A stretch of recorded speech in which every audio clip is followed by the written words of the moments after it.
Welcome back. I'm glad you're still with us here on MorningAtNTV. Time now for the Kickstarter, and we are going to be looking at the party financing mechanisms and elections in Uganda, diagnosing the money factor in elections. Now, this discussion comes on the backdrop of the just concluded NRM primaries. That was on the 17th of July, last Thursday, and what we saw in terms of the reports that were carried through, both on social media platforms as well as mainstream media, there was the connotation of coin in this election. Some videos showed candidates standing at the front of the lines that were snaking because it was universal adult suffrage and handing some few notes here and there. Those were not widespread, but we must acknowledge that there were incidents, and we have to look at it exactly the way it is. But what is money in politics? All political parties need funding to play their part in the political process, yet money in politics is arguably the biggest threat to our democracy right now. Some might not agree. The high costs of election campaigns foster a culture of corruption where politicians prioritize the interests of their financial backers ahead of their constituents. As the election roadmap begins to roll out ahead of the 2026 general election, we want to play our part and issue our 2 cents in this matter. Today, I have with me on my immediate left, Benjamin Katana. He's a treasurer at the National Unity Platform. Many thanks for joining us again. You're most welcome, and good morning to you and the viewers of this program. We are also joined by Sophie Kyagulanyi. She's the team lead at Law and Governance Advocates. Many thanks for joining us. Thank you. Good morning, our viewers this morning. And on my extreme left, I have Honorable Brandon Kintu, a man still smarting from an survival. Not survival. A victory in the NRM primaries. Before we came on air, I posed a question to him, and he said, "Oh my God, it was stressful." Interesting. But that is the tone that is coming through across the country. It was a do or die. In most constituencies, it was a near photo finish, so to speak. But that speaks to the levels of competition maybe within the national resistance movement. We'll be getting all that context a little bit later. Gentlemen, allow me begin with the lady who is the team lead at the Law and Governance Advocates to just help us with an overview from what should be an independent and objective point of view. These all are aligned to parties of what the election financing landscape is like in the country right now. Thank you so much. Election financing landscape in Uganda is I could say is marred by quite a number of things. One, we have the regulations or the laws that guide us on what election financing should be. Then we have the practices of what election financing should be. When I talk about the laws, I also talk about the decided decisions of courts in Uganda, helping us to really define and understand what election financing should be. And I also talk about the different laws at different levels that we find, different legal provisions that help us to guide election financing, but also election usage, financing usage in election and everything around how you use money during an election cycle process. But at the backdrop of everything is the principles of what election financing should be able to guide. I think what is most important is the management of finances in election is to help us on guiding on accountability, on transparency. Those 2 principles are so key. Where, for instance, as a country, we are interested in knowing if a political party, for instance, has a set of resources or money. We need to know where that money is coming from. We need to know how that money is being used. And being used meaning that is it used for the right causes, where it's coming from meaning that is it coming from the right sources, and those are the real interests that are at the backdrop of accountability. And then when it comes into an election process, we need to know to what extent should it influence the decision of a voter at the end of the day. And in a way, it helps us create a principle of control, where we should have a limit to how much money should be used in an election at different levels of an election cycle or process, or different election sets that we have in a country. So in Uganda today, it's not wrong to say that we've seen money, if I could say money. I don't want to say resources or capital, whatever, but we see money has captured our elections, because we see money being used at different levels, and over time, the last at least 3 sets of elections we have had, we see it increasing to the extent that from 300 million into 2021 elections, sorry, to 2006 elections, to now 1 billion Uganda shillings in 2025 elections at parliamentary level. I mean, that creates a question of what should be the control? Should we have control? Then we also see institutions that are mandated or provided with the responsibility of helping us guard and protect the use of money in an election. Of course, the responsibility is shared across different actors. You find that political parties themselves, political actors, individuals in a political cycle, or the politicians themselves have a responsibility. Political parties have a responsibility. Then you have the financial institutions have a responsibility. Then you come to the mandated government institutions like the Financial Intelligence Authority have a responsibility. You have to the actors like commercial banks having a responsibility. You have financiers, whether equity or otherwise, having a responsibility. You have those that are donating money, including individuals, having a responsibility.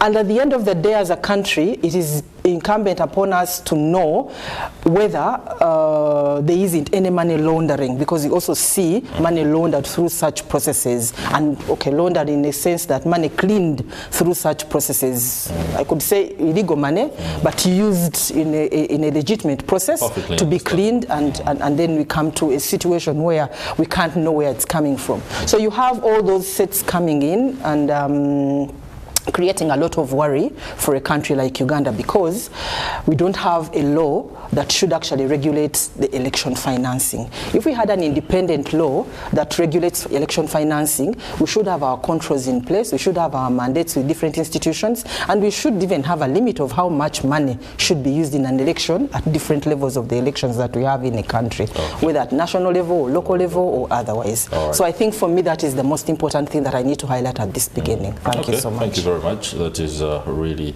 good overview. Mr. Benjamin Katana, I want you to first keep the Nook jacket tucked. As a lawyer, take us through the existing legal framework that is around political party financing, because we've seen a lot of things happening, including how much money a party gets. Is it down to the numbers that has been made clear? However, should it be that way? Thank you very much, Chris. If you look at it from the context of political parties, is that political parties generally raise funds from its membership. Their parties, if you look at the Political Parties and Organizations Act, it describes how political parties should generate funding and financing. And one of them is from donations. From good citizens like Sophie here, but there are restrictions as to the amount an individual can contribute, because this comes from a background that political parties are public entities, and you shouldn't have an individual having control over an institution on account of how much money they have been able to donate. The other aspect is the funding from the consolidated fund. For the case of Uganda, I think it's under Section 14 of the Political Parties and Organizations Act. This funding is restricted to parties that are represented in Parliament on account of numerical strength. If you look at the current arrangement, the formula is that the NRM, on account of having big numbers in Parliament, receives 75% of this money, and then the other parties share 25%. So, of course, there are also, again, when you look at the law, there are sources from which you can get money and sources from which you cannot get money. For example, you cannot raise money from a terrorist organization. You cannot receive donations from countries that are considered enemies of Uganda. And countries that are enemies of Uganda, it is supposed to be the state of Uganda to gazette a country and say, country X and Y are enemies of Uganda. So if you raise money from such countries, it should be criminal. And she has ably talked about issues like money laundering and what have you. But I think the biggest challenge that we have is even not the absence of a regulatory framework, but the absence of discipline in the politics of the country. Because the biggest challenge that we have now is voter bribery. You described incidents of people distributing money in lines. This is prohibited under the law. It is both an electoral offense, but it can also be a ground for overturning results. And in fact, what you saw is a small percentage of what happens. Because most of the people are, I don't know if I should call it smart, but they have mastered this art that they don't do it from the line. They don't. So someone is hiding near the polling station and is distributing money to whoever is coming to vote. You have read about incidents of people being given soap, being given salt, being given sugar, being given all sorts of gifts from people that are contending for political parties. But even at a higher level, and I know you said I should first put aside my coat of NUP, but even at a higher level, you have office bearers, for example, the head of state, using his office to extend favors to people during campaign season. The other day you saw the traditional leaders receiving their gifts. You see religious leaders receiving gifts. It is part of the bigger problem of voter bribery. The intention is to influence the voting patterns using gifts and money. So this is wrong, it is illegal, but it takes place. No, it's not illegal. It is. It is stipulated in the law.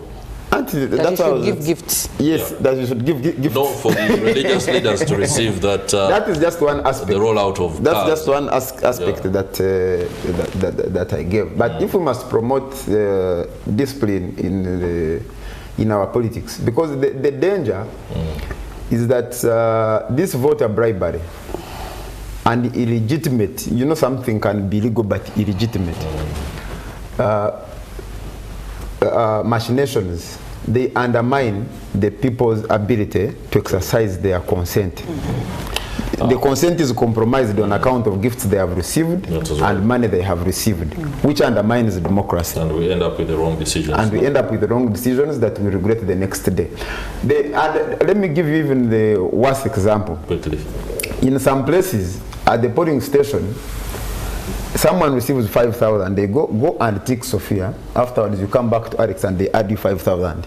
But you will pretend that you don't know how to read and write and call Katana to tick for you, to confirm that you have ticked this person, and then you go and they add you the balance of 5,000. So you see that clearly, this is consent that is being procured through money. And the effect is that when these people come to Parliament and other centers of governance, they are going to recover this money to be able to prepare for the next election. And how are they going to recover this money? By engaging in corruption, by engaging in things that will enable them to access taxpayers' money. So the taxpayer is being bribed with his or her own money, but thinks he's being given money.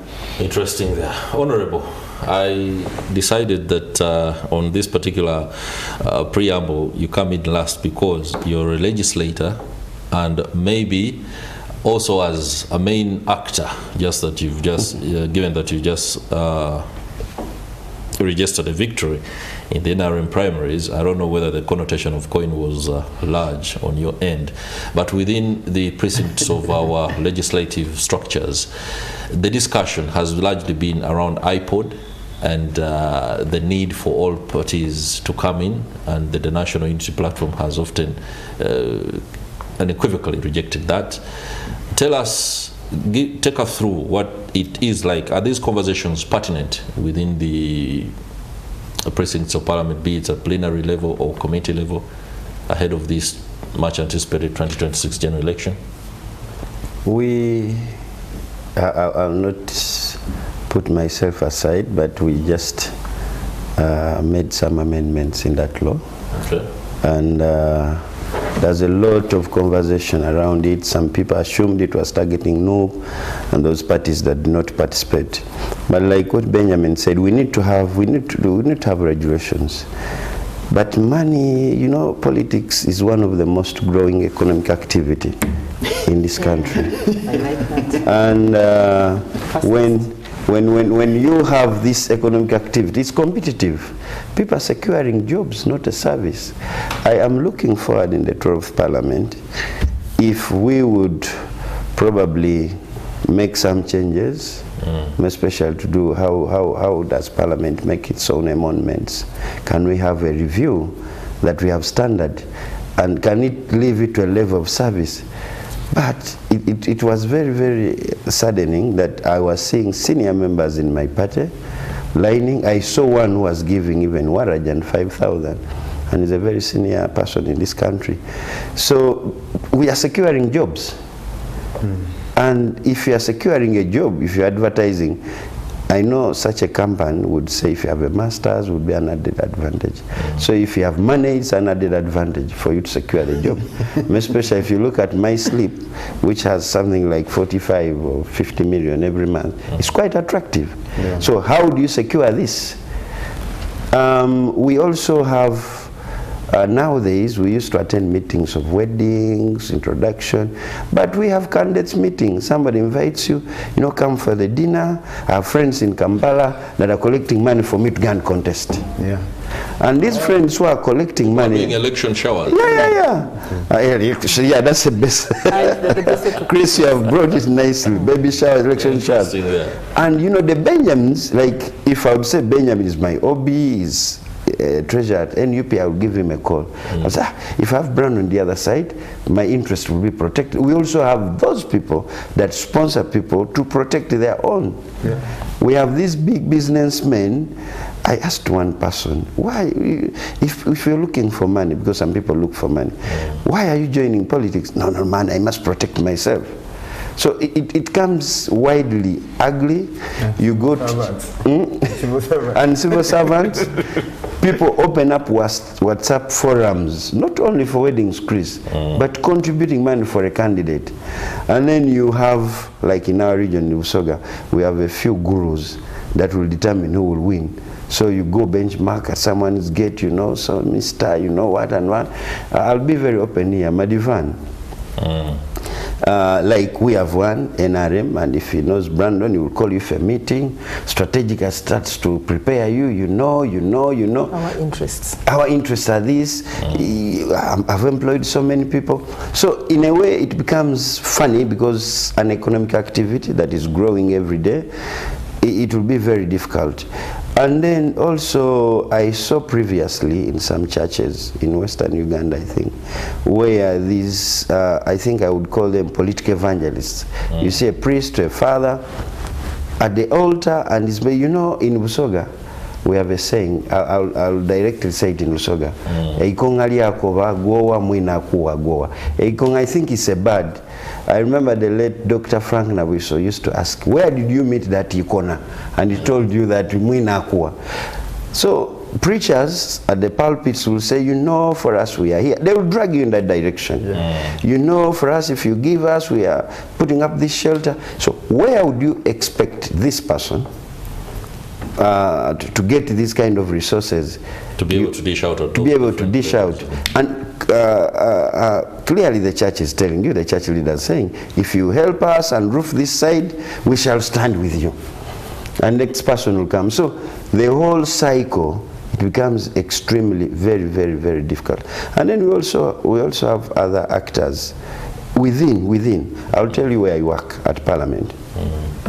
We have members of Parliament. I'm leadership of Parliament, I'm in. But there are some members of Parliament who are not in leadership, but they are stronger because they execute some activities, and some power struggle within the high leadership of parliament.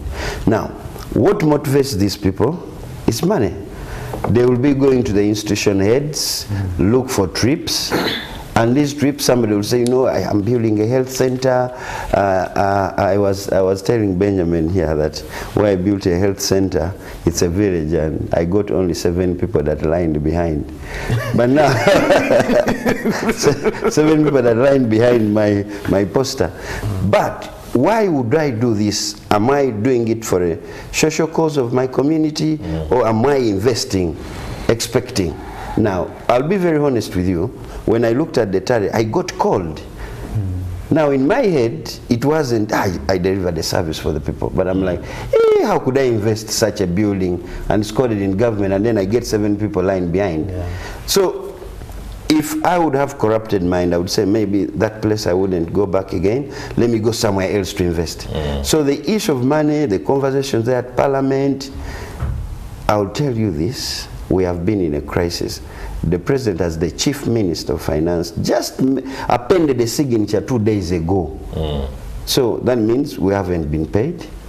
But I will tell you, my colleagues and members of the NRM, especially my colleagues that lost, we were running. Now, you're not running to go to your people, but you're running to go with sacks, so that it's a give and take. And those are the, so to some colleagues, I met the other day one colleague of mine from the NUP. I told him, man, give me some money. For you are not on pressure now. For me, I'm on pressure. But would that be the conversation? That, could we be looking at something different? Absolutely not. So it's really, and also the masters. The other day I saw a Rasta who went to the office of Benjamin and contributed money to the party, for the party work. Now, deep inside when I was reading, when I was following a story, I asked myself, what does this man want? He doesn't need an elective position. He's just a bricklayer. But he says, let me contribute. Now, if we would have such people, we can reduce. But if this guy had an intention whether he wants the card of no, but he just said, I appreciate, I want to contribute this. No doubt. If we would take it to that level, probably we would reach somewhere. Away just a little, with a lot of respect to the traditional leaders. Previously, when these monarchies were there, respectively, a few of them, people were not interested. But I'll tell you, since there is that attraction in the Ministry of Gender, if I would mobilize a few of us and say, I want to have my kingdom, because I'll target a Range Rover from government, and then this salary that comes every month, it will go. Look at that. I see. That is, you know, and that is, those ones are already in the line behind their preferred candidate. In other words, the agent is making sure that let there be no attempt to change your mind and go to another line, you know. And how much money is that? Everyone is receiving 2,000 Uganda shillings. 2,000 Uganda shillings. Yeah. That is 1 tablet of soap. If you're to purchase anything, it doesn't even buy half a kilogram of sugar, you know. And they are going to vote based on that. The choice has been compromised, and the political decision is going to be made. There is something that we need to make clear and for the audience to understand, Honorable. How much money does it take to contest? Of course, in his 5 billion? I would tell you literally, for an incumbent like me, it will take you probably in the NRM primaries to win. You would need something like 500 million. 500 in that scope of only, we got about 4 weeks. Those were 4 weeks to campaign. Because you are an incumbent, and people will basically, if you are addressing, you'll tell your agent, can you count how many are there? As soon as you reach, they will give you attendance list. Honorable, the attendance list is. So they are preparing you. So if you have 200 people, you are an incumbent, you will not give 5,000, you will not give the 2,000 K. You will count maybe 50. Depending on the atmosphere, what are the words. So you square, so okay, let me do 50 or let me do 20 K. So what do you classify that money as? Is it water? Transport refund? You are giving refreshment, because even the general elections, the Electoral Commission allows you to give a bottle of water when you are addressing. So you are giving a bottle of water. But Chris, I dare you and you don't give. The insults, they can't even stone you. How about if you bought cartons of water and delivered? They will throw your they will hit you with your bottles of water, and you'll have spoiled it. You go with the program. You say, now we have Chris, you young people, we have this great Chris there at NTV. I'd love him to come and give a word with you. Don't tell us that. Just give us, what are you giving us? You think as members of parliament would have audience to explain government programs? You don't. They'll just say, we know what you want, and we know you know what we want. What I deduct from all that is that even the politicians are now playing into the, can I describe them as loopholes or the dysfunction within society, to the extent that if you have to seek audience to explain a government program, you must be seen to offer some money, which is not part of the government initiative, but yours as a member of parliament, in order to secure support after this whole incident is done. Please submit. You see, Chris, and I think this is where even the problem comes from, away from indiscipline, is that the voters, the population, in so many places, do not appreciate the importance of leadership.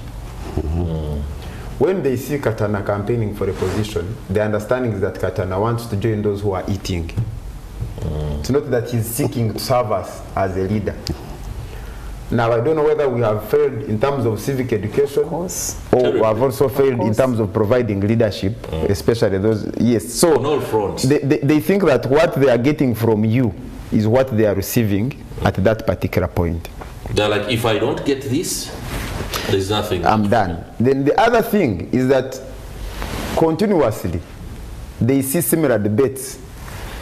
When people hear that at Parliament people are fighting over this money, people are sharing this money, so they those who don't have access to come and share and get 50 million or 100 million, they also get 5,000 or 2,000. So there is lack of integrity in our politics, to the extent that what the difference is in the price. You have people at a higher level being given 100 million. So you have the voter in the village being given 2,000. So the difference is in the price, not in the the one who gets lesser assumes they are more noble than the one who goes for more. Yes. The brazen 100 million or 500. The other burden that these elected leaders have is that the state has largely become dysfunctional in most rural communities. So you find that Alex is building a health center. That should not be a job of a member of parliament. It's a job of the state of Uganda, but because the state has become dysfunctional, also on account largely of politics and corruption, you find that an MP is buying an ambulance. You find that an MP is paying school fees for children of the voters. Why? Because of the dysfunctionality, because of the corruption and lack of proper planning and prioritization of government programs. So you find that the burdens that should be borne by the state, which collect taxes from people, is now being borne by the elected leaders. And in addition to that, then these leaders have to directly bribe the voters. So when these leaders come to parliament or council, they also must find ways of getting money to go and provide these services. And that's how you end up hearing that in this committee of the council or parliament, they're extorting money from people who appear before them. And he has given you an example of people that are interested in the politics. If you go to some places that have very many civil servants, you'll find that the civil servants in big offices are the ones running campaigns with money, because they also have access to the state resources. They are also indirectly buying this person, that when he comes to parliament, he's going to be, that's why now you'll find that almost every head of a public institution is sending their spouse or children to go and run for parliament, because he knows that if the spouse, or she knows that if the spouse is in parliament, he will be the broker between them and the people who sit on these committees, so that when there are cases of corruption, then they are supposed to be. So the problem is deeper than that. The line you see people receiving 2,000 is just a symptom of a bigger problem. No doubt. That is a national malaise. And I would like to bring in Sophie Kyagulanyi on that. For me, my discomfort is discussing this as if it is a normal thing. Of course, when I talked about practices, you must understand my position as a moderator. Indeed. Because I face this a lot when we discuss the things and people are very okay. When I talked about the practices of money in an election, that's exactly what I was insinuating or meaning. And everyone has a role to play here, and I think that is where our biggest challenge is. And each of us, the state, the individuals, the political parties, the political actors, and everyone has actually abrogated their duty in guarding an electoral process for it to be free and fair. Why? When you look at voters, yes, I say they have a responsibility and they've abrogated that responsibility, because now voters, the political actors, respond to the need of the voters. Of course, I would at some point outweigh the responsibility and say that probably the voters are too poor. And their basic need is money. To be able to manage. They need money to survive. Household income is at its lowest or not even existing. They need that 2,000 Uganda shillings to be able to survive. So if someone is offering it, why not? They'll grab it because the poverty levels are just crazy on one hand. But at the end of the day, the fact that our civic education, either programming, delivery, planning, or whatever, the way we conduct civic education or not conduct it at all in Uganda is at its lowest ever. I don't know how many times you host civic education programs here. We do. They've complained about the shrinking funding options that they have. And I think that's where the problem comes from. So funding, public funding or public funds from the National Treasury don't go to the right. When he talks about public institutions becoming dysfunctional, you have public institutions, they are there. You have the officers, they are there. But they do not have public resources to make them run or function. So you can't even have civic education. But at the end of the day, it goes back to the whole question of appropriation of public resources. Where are we putting our money? So when that fails, then you find that we'll have a problem at this other end. But I also wanted to say that when we shouldn't only look at elections and money in elections. We should actually look at money in governance of Uganda. Money in governance of Uganda. At every level. That's a broader context, no doubt. It's one that we shall attempt to delve into when we return from the break. Allow me do that and also prepare the Honorable Brandon Kintu for the question that is around the ruling party's ticket that seems to be a ticket to survival and unchecked privilege, especially when it comes to the spectre of patronage in our political system. We'll be back after the break.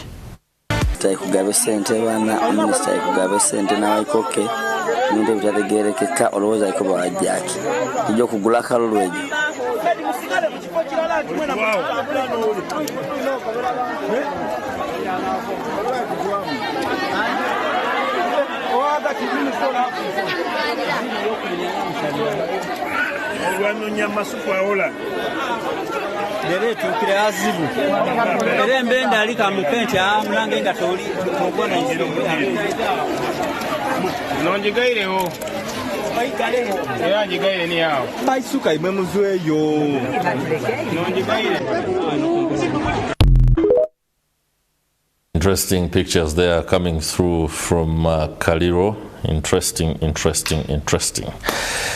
A recent study by the Alliance for Campaign Finance Monitoring reported that election spending is 15 times more than it was 20 years ago, and that is something that tells you of, and it depends on what vantage point you're in. You could reason that that is natural growth, progression. At the end of it, population growth means that more resources will be plowed into the electoral processes, but increasingly we are seeing the spectre of money taking on proportions that are not only dire but also unacceptable. Before we went into the break, Sophie Kyagulanyi had spoken about the greater aspect of governance and how this plays into the core of our society.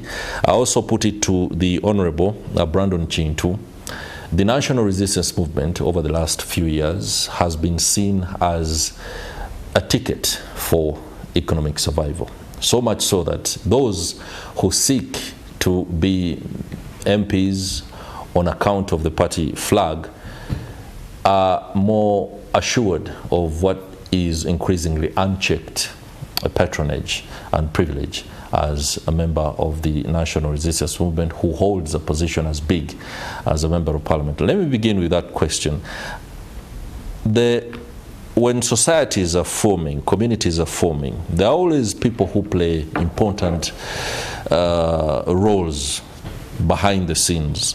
What we are seeing right now is a governing party that demonstrates that it understands the leverage of finances in election processes and is happy to play that card too. So much so that it really doesn't matter how much entrenched one is in as far as the values of the National Resistance Movement are, but is he willing to come on board and offer the numbers, and if the president's words are anything to go by, raise his hand and vote. The NRM seems to be playing the country, well knowing that maybe we don't have the, what should I even call it, we cannot fight back because the money is there, they will throw it at the people and the people will do what the party wants. I don't think that's true. I used to have the same feeling, and I'm privileged that when I came to Parliament, I was given leadership. I'm in charge of, we are 4 of us in charge of the NRM members of Parliament. NRM as a party, it's been here longer, so it's a massive party. And believe me, everyone would want to associate with such a party. Just like now, if you look at the opposition, any opposition person will say, I would like to associate with National Unity Platform. In my village, they call it that a party that has a lot of voltage for Yaka. The other day, I was talking to one of my woman MP from that side. It was like, if I get the card of NUP, I just want to do 2 things. Just bring Kyagulanyi in 2 areas. I'll have finished. Now, that is the thinking. And indeed, if she does that, probably it would go that way. Now, within other constituencies, especially to us who are from the rural setting, there's this saying that if you attain the NRM card, you almost in Parliament. Yeah, almost. And that's why you see people, I was seeing the lot of chaos in Namutumba. What happened, people cutting themselves and injuring, somebody lost an arm. So there is that kind of privilege that people think. So it becomes very competitive for you to attain it. Now, but how do you get that? Just like what Benjamin said, we have been explaining the 100 million up to yesterday. Moreover, someone will not statistically say, now, how much does this person use a week? But they will still ask you, you still have our 100 million. Where is our money? So the other day I joked with someone. I told him when I was given 100, if I was given, I wasn't given instructions that you go and distribute in Kagoma. If I was given, I put that disclaimer. So the NRM now also, the voting in the NRM goes beyond the voters and those that are conducting the vote. We have the registrars who are in charge of election. But it will go off, and you'll find it landing in the hands of the DPC, the RDC. But all these are getting attracted because they know, if I support now Brandon, who is the incumbent, he has some money.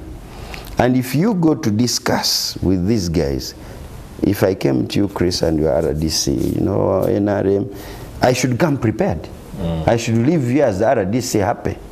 And if I just come and give you words, I walk away, he will call, this man came here. But you know, he just left me like that. And the conversation will begin. So within my party, there is actually a lot, and it's looked at it as a party. And then, truth be told, I have won the flag. Comfortably, I know the party is going to massively contribute to my campaigns. They will pay for my nomination fee. They will give me a startup money. I will not tell you how much, but it will be some good money to run. We have an idea. It's comfortable money. And the state machinery, the RDC. So in a way, it makes the NRM process, first of all, people look at you, and they will even discourage you. You want to contest in the NRM ticket? Do you have money? Will you manage? if you're having a discussion with your team, they'll tell you two things. You know, in this politics, it's money and it's money. If you don't have it, don't waste time with it. So it rotates around money. It rotates around money, which is basically something that burdens also leadership of the party, because most of these cries, people will address them to the president. If the chair doesn't come, that means even the trust within the Electoral Commission is less. The Electoral Commission chair of my party will need to seek guidance from the chair.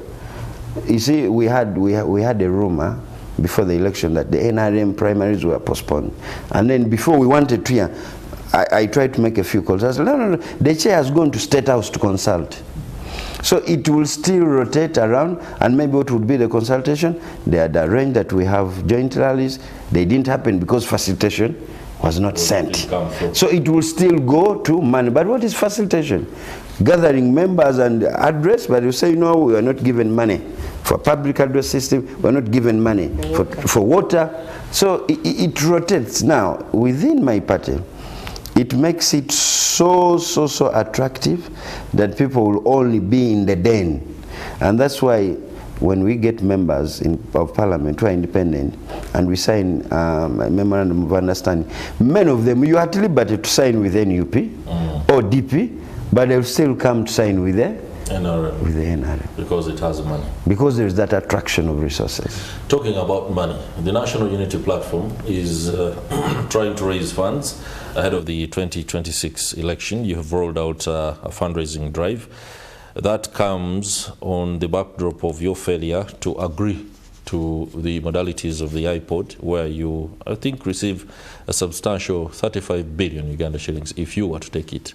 Of course, 75% going to the National Resistance Movement. What laws are you following with this fundraising driver? Before we... I think the starting point is to separate the two. Okay, please. The fundraising has got nothing to do with iPod. With iPod. Of course. Our model has been that because this is the second election cycle that we are participating in, and in the previous one, we were largely also financed by our supporters to run the campaign. In fact, if you made reference to the Alliance for Finance Monitoring, they approximated the money spent by the NRM candidate Museveni in 2021 at 900 billion, and the NUP candidate Kyagulanyi at 3-point-something billion. And I can confidently state that that money was raised from our members. And so that has been our model for financing the campaigns, because we do not have an alternative source of funding to do that, to run campaigns. Number two, political parties are at liberty to receive donations, to fundraise, provided they follow the established rules, which I have already alluded to. For example, that you cannot get from a single donor more than 400 million. Number two, that you do not raise money from an enemy state, that you do not raise money from prohibited organizations like terrorism organizations. And so those are the rules that we are following. But number two is that we are committed to transparency. In fact, I think, I don't know if the press will be tomorrow, the chairman of the fundraising committee periodically updates the country on how much has been raised. And once that money is spent, because our target is 9 billion, which is even not 10% of what President Museveni as a candidate spent in the previous election. But like I mentioned, our model of politics is different from the model of NRM, because for us, you see, running a presidential campaign, even T-shirts alone can consume that money. So for us, we are looking at the basics, transport, fuel, posters, and things of that nature, while the other candidate may be looking at bribing voters and what have you.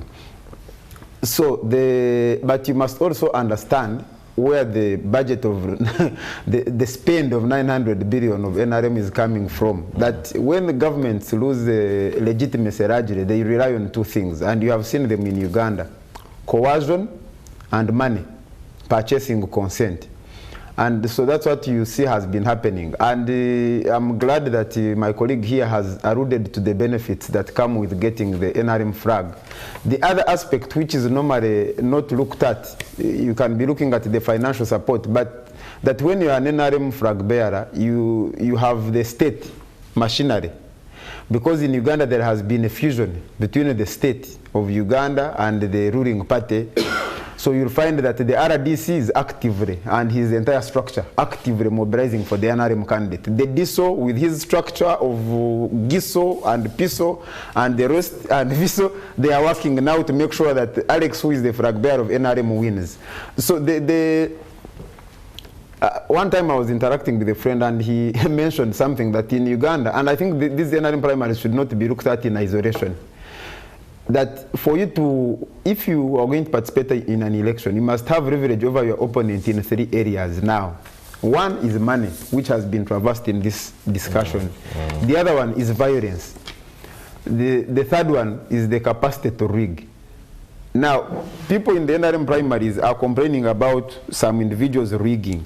But in the general elections, it will be the state structure rigging for the NRM flag bearer. And it explains why you see people are dying in some places to get the flag. Because they know once they have the flag, especially like in some parts of Ankole, that even voting does not follow the established processes, that they are going to get a ballot paper. When you get a ballot paper, you put it on the table. And it's not a secret ballot. They will see that you have voted for Chris, or they will throw it away. In some cases, you may even face more dire consequences on account of aligning with an alternative person. So this jostling for flags should be understood in the wider and deeper context of the politics in the country. Talking about wider and deeper aspects of governance, Ms. Kyagulanyi, what reform buttons should we begin to touch right now, away from the sociological issues? Because I don't see the mass of Uganda's population right now being educated, that is civically, on how to appreciate a leader on account of what they say, not what they are giving them. I believe they are not really ready for that right now. But because the state has the mandate, it has the structures to realign certain things, so that in 15 years' time, we do not see the specter of money as ugly as it is right now. I think for me, like I said at the beginning, an independent law to govern or to regulate finances in the elections is key. While we have all these provisions thrown in different laws, we need a very independent one, which will help us guide on how much money can be used in any election cycle at different levels, at parliament, at local governance, but also at presidential level, how much can be used. Because he's giving you an example in 2021, where he says that President Museveni used 900 billion. And President Kyagulanyi used 3 billion. Did you say 3 billion? Look at that comparison. But then there are other questions around that. Where is that money coming from exactly? You know, when he talks about NRM and when he also adds in having access to public resources, public structures, meaning already established government structures that are financed. Maybe they are also looking at that to contribute to the 900 billion, you know. So that law should be able to help us determine that, okay, fine, you're NRM, you're the incumbent, but this is where you start and this is where you stop. You can't use these particular resources, you can't tap into the national treasury, you can't, because the claim I hear many times is that he's the president, for instance, and he's monitoring government program. You see? And we need to know to what extent and at what time limit should the monitoring of government program come in, for instance. Should we, for instance, see gifts like we were talking about coming in when we are just few months into an election? Should we have a time limit? So those are the kind of reforms we need to see, because if, for instance, a gift is to come, let it come at the beginning of a term of office. Let it come, for instance, after May when a president is sworn in, not 6 months into another election, because it can mean something different. Okay. If you to buy water for voters, how should it be managed? You know, of course, Electoral Commission and the Electoral Commission Act gives you that responsibility. But how should it be used? You know, should you be seen giving cash to people lining up? You know, this indiscipline is also facilitated by the gaps. Was trying to intercept the official. Absolutely. There. Chris, how do you expect the policeman to intercept in that process? They can't. Have all this violence that has taken place. Cars burnt, people. Have you heard of any person who has been prosecuted? Maybe we shall be seeing that coming through. Honorable, we have moneylenders who apparently target, as you're winning the primaries, for them, apparently they already know who is coming to Parliament, and they are offering loans and all these incentives for people to take on a lot more money. What are the safeguards that the House or the Parliamentary Commission put in place? Are there orientation programs for members of Parliament, especially when it comes to money management, finance matters? When we are new members, we have orientation. Some of them are done by the senior member legislators, like the Katuntus, the Noagaba, those senior at that level. We are also oriented on how to eat at the table manners, and how to dress, and how you should work as a member of Parliament. So when it comes to financial, we get oriented, and we also have living testimonies. But recently the Speaker put a ban, because normally moneylenders would lend you an attachment to the source. So you just get an undertaking note that let me, Sophie here, give me 10 million next month, so that Sophie gets it from the source. So apparently people would go to the limit. So the Speaker and the Commission stopped that. What do you mean by that? There's a percentage that you shouldn't go beyond on your pay slip. Okay. That they tell you beyond this, whoever the chief accountant cannot authorize that. So, but then, you know, you can go to Benjamin's, the chief accountant, and say, man, it's my money. It's tight. So Benjamin will make a loose and okay, signature, you go. You will find at the end of the month you have nothing on the all that. There is still a safeguard on the prompt salary. They don't allow to get any facility from it. There's that net salary that comes, but emoluments you can. But then also on our pension, that you cannot, even if you're going to die. That's a law that we also pass. So that's safeguard there. However, still, people can go an extra mile.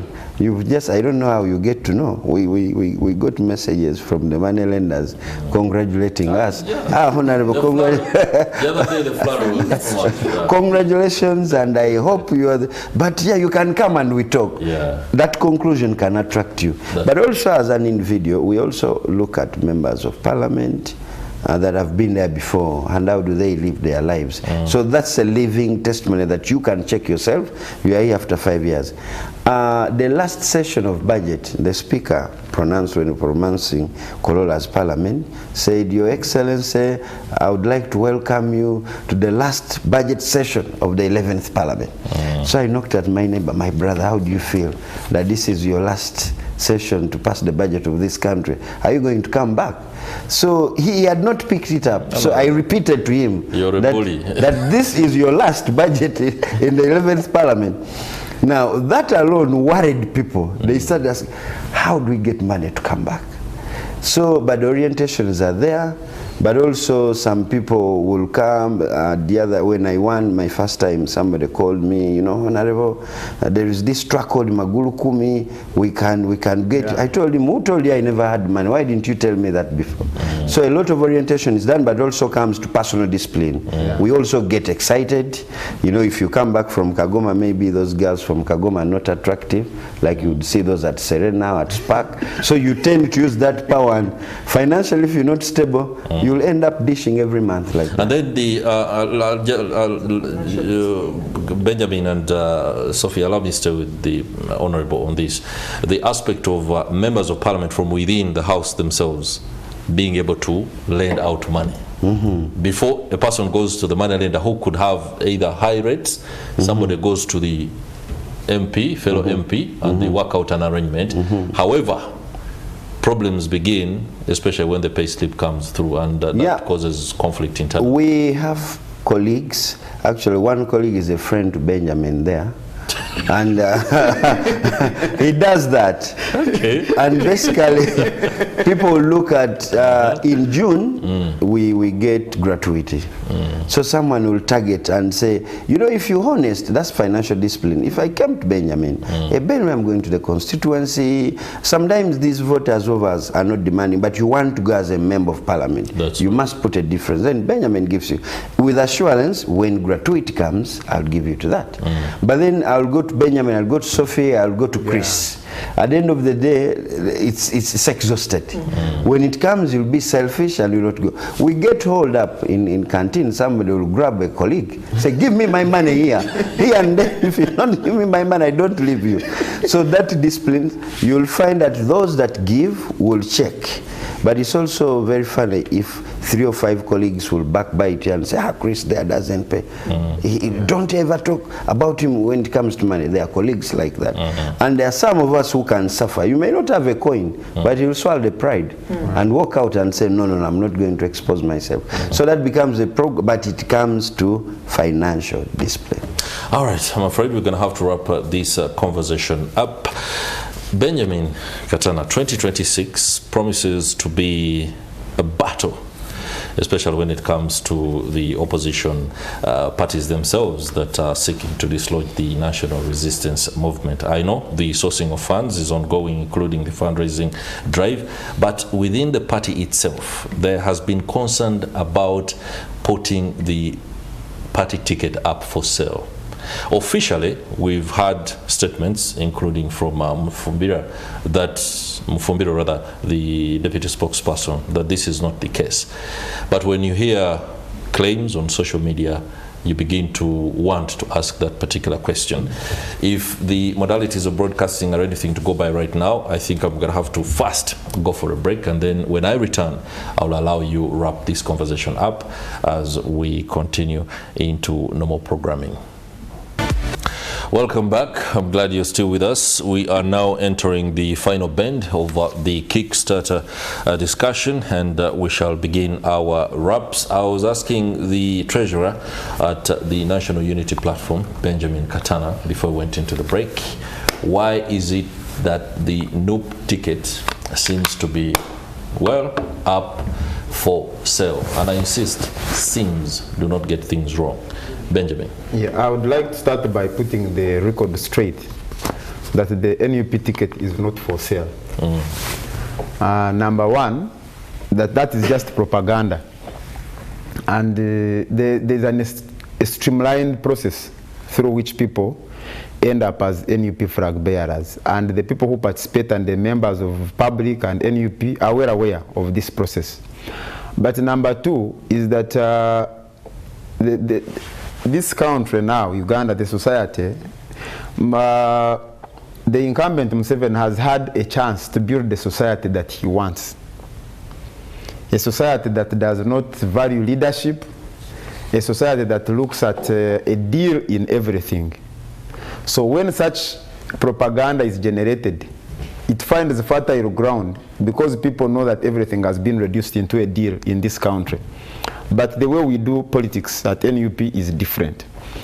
And I can tell you that even in the previous elections, majority of the people who got that flag could not afford to bribe anybody if that was the if that was the requirement. And you'll be shocked even now that the process will return those people that will eventually win on account of a process that is transparent, but also a process that is fair, that will give a chance to whoever has the support of the majority of the people on the ground. But the other aspect is that when you listen to these rumors, they are largely baseless, because I have not heard any of them accuse members of the election management committee. They accuse people that are also candidates, are not sure whether they will get tickets or not. So you realize, of course, the challenge with misinformation is that the people who rely on misinformation and propaganda know that most times consumers of information don't ask questions. because the people they accuse of being involved are people that are not even part of the election management committee. But number two, the president has set up a committee following those rumors. And I don't know how many people have submitted their complaints, not just on that, but in several other aspects. Yeah. So I'm certain that if anybody has any legitimate concern or complaint, they will raise them. But the challenge we have now as a country is that people don't value leadership. There has been what you call vulgarization of politics. I mentioned that when people see a person who is contesting, the first impression they get is that this person is not looking to serve. This person is looking to get money. When I meet people in town, they say to work centers, because the understanding is that whoever is in a public office is in that public office to access resources for personal and friends' benefit, which is wrong.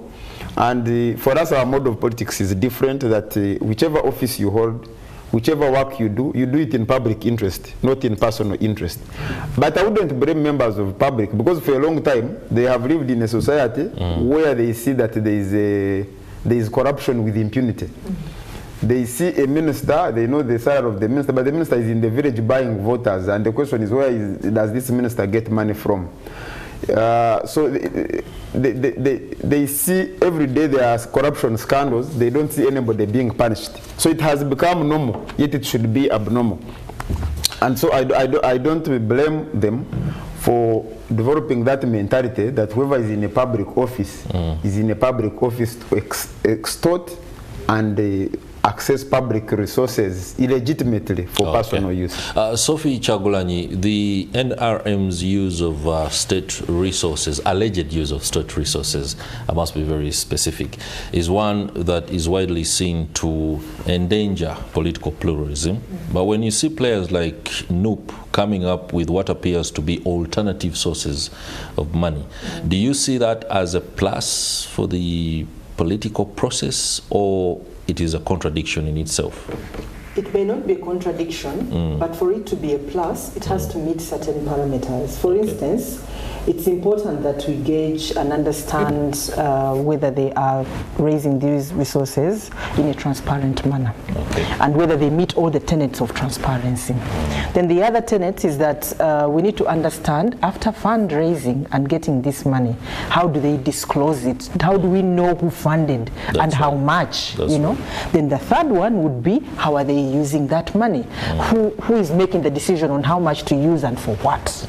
You see, those are key tenets that they must meet. And the moment that is very clarified to the voters and to the general public, I think the mistrust that is currently created, the current allegations that they are selling the ticket will all go down, because it's out there in the public and everyone knows. And the same would also apply to the NRM, to be able to disconnect themselves from this perennial allegation that they use state resources. I think they need to come up with a very clear system and disclose it to the general public that these are our resources and this is how we use them. And in an election, we disconnect ourselves from the LC5s, from the DSOs, from the state structures, from the public resources, treasury. We do not have even anywhere where we can actually bring in state resources. The moment they don't do that, it will discredit their whole process, and it will, of course, bring in questions of the integrity in the whole electoral process, and indeed disinterest from the general public into the participation in elections. I think that's a direct concern that you can respond to, and also, as you wrap it up, the fact that there are now a flurry of petitions that are coming through as a result of the primaries that were just conducted. We want to know, there is confusion. Tanga Odoi, the chairperson of the Electoral Commission, spoke about 5 days to resolve the disputes. But we do understand a tribunal has been instituted to look into those complaints. So which is which? Maybe just to supplement on what Sophie says, I think the Electoral Commission should also be accountable, because Electoral Commission gives this money. It was recent when Honorable Nakut came up with that amendment, and people got to know we did not know as public that these organizations, the way she says, are supposed to account and give the public. And I think I would also call upon the civil society organizations to check into that, because they help us into that. Now, coming to the NRM, one of the prime reasons as to why we had these primaries earlier is to make sure that before we go to the national election program, we have resolved issues. Previously, you would petition. I have been a victim. I did petition some time back. And then I just got a letter that they were we did not find sufficient evidence. Now, we assume between now and September, when we go for nomination, that this tribunal would have done. As to why the chair of the Electoral Commission, the NRM, made statements, I think those have been overtaken by events, because this tribunal was instituted for the best. But besides the tribunal, we are also, as members of the party, we are saying we should have a reconciliation committee, because we have so many sharp voices. Yesterday, the minister, Honorable Namganza, he had even threatened to join the Katanas, said if this issue is not resolved, I will join the opposition. So we need this reconciliation committee that will help us appreciate what are the roles of the party. If SANS has won, that's the party decision, let us support. Otherwise, we shall have so many independents and we shall have many defectors. We just lost a very serious man in Mukono, Senyonga. He went to the Katanas. He was a very good cadre. I've been looking up to him as a senior NRM. Because there's no reconciliation, the man pronounced and went to the NUP. So to avoid that, away from the tribunal, we also need this committee to make sure that we reach out, because people now have sharp tempers, people sold their land, people did what, because they didn't have this card. Some people are declared when the winners were not declared, so we need that to reconcile. I think the voices and the tones of the Electoral Commission, especially my chair, should also be slightly reasonable. Okay. I would be remiss if I don't seek clarification on the issue of party primaries within the National Unity Platform, because that would basically leave the audience in, ignorant. How are your primaries conducted? Maybe just before Benjamin responds, we did a very nice benchmark as a person. I remember during the Kawempe by-elections, we were going to the caucus. I could not turn my phone from mobile looking at the debate that the NUP set for the candidates. So I think that was that was a plus. Yeah, we expected that to happen across other positions. Yeah, but the starting point is that I think the question is, how do we arrive at our candidates? Yeah. So number one is that we have an election management committee, which recently put out call for expression of interest, and a number of people expressed interest in running for different political offices. And the same committee is going, once the deadline is 25th for return of expression of interest this month. Yeah. And after that, there is going to be vetting. So vetting is not a novel idea by NUP, but it's an idea that is used across the globe in many countries, except maybe in NRM. And after that, the vetting involves one that is conducted at office and one that is conducted through a research organization that is employed by the election management committee of the party to go and conduct a survey on who is popular in every constituency. So, and then we have other mechanisms like the debate he was talking about. Of course, the challenge is that now, on account of logistics, it may not take place, but we are exploring ideas like, can it be done at a regional level, because you now cannot bring people to Kampala for all the constituencies in the country. It will be the only activity that will be taking place up to the time of voting. So we are exploring a number of options to see if can we reduce it to district level, can we reduce it to sub-regional level, so that all those avenues, then the marks are allocated to candidates and the flag is granted on account of those marks. Wow. Now, why don't we go to the villages to conduct these primaries? We would want to do that. But one is that the constitution under which we are operating does not provide for that. When we joined this party, it was a small party. And for us, we came from a background of a mass movement called People Power. So our idea was that let's amend the constitution to fit within the aspirations of the organization so that we have involvement from the village level. Unfortunately, the Electoral Commission refused to gazette this constitution, even when at that time there was no injunction stopping the Electoral Commission from doing so. So we found ourselves stuck with an old constitution of 2004, which we must abide with until we have a better one. So that's one of the limitations. But of course, the other challenges are logistical in nature. Even when we have a small function at the party, police comes and stops us. When our people go to conduct, recently we called for an event ahead of the youth elections. But in 80% of the districts, the district police commanders frustrated it. Okay. Even when we had got clearance from the IGP. So the challenges are diverse and many, but we are committed to making sure that our flags will be in the hands of those people that deserve them. All right, Benjamin Katana, Treasurer at the National Unity Platform, many thanks. And many thanks to you too, Sophie Kyagulanyi, Team Lead at Law and Governance Advocates. Many thanks to you too, Honorable Brandon Kintu, the Member of Parliament for Kagoma North, and who has just secured 1 foot into the next legislative assembly. Hey, interesting there. We have to be very realistic about that. That will do it for this edition of Morning at NTV, and indeed Kickstarter. It's been a pleasure having your company. I hope the perspectives and insights shared by the panelists have emboldened your understanding of the matters finance in our election. However, we would like to want to hasten to add that as we prepare for the general election, we must, especially as voters, speak to ourselves first and understand what is it that we deserve. There is what we want, there is what we desire, but what do we deserve? Because that is the fundamental issue. Whenever you look at the fact that you want soap, salt, a bottle of soda, and you forget what you deserve as a voter, as a taxpayer, as a Ugandan, that is where the problem comes. So each one of us can play a part. The political parties can begin the reform process.